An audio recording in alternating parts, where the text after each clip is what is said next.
Guys, magsisweet and sour para tayo guys ng ating lechon kawali guys. Bali, naglagay tayo ng 2 kutsarang ketchup. At gagamit tayo ng tomato sauce guys. 200 ml lang to guys. Yan, mix na natin to guys. Ating tail bits guys. Ayan. Dagdag tayo guys ng kutsarang asukal. Mix na natin guys. Pala yung ating lechon guys. Yan, ganyan kakapal yan guys.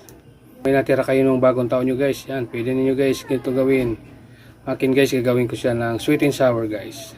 Yung crispy pa siya guys. Yan o. Magsaute na tayo guys ng ating white onion.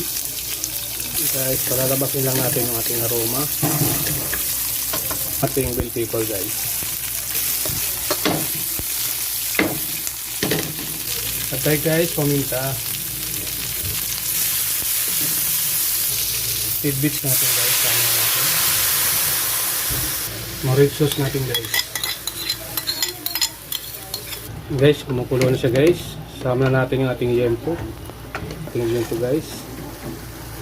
Ayan, bali mix na lang natin ito guys. Luto na ito guys. Ayan, mapot lang yung ating sauce. Taste natin guys yung sauce. Sakto lang guys yung tamis guys kasi matamis naman yung tidbits. Bali naglagay tayo isang kutsarang brown sugar guys. Guys, sana nagustuhan nyo guys yung aking pork sweet and sour guys. Yeah. Shoutout nga pala guys sa mga nanonood ng aking upload na video guys.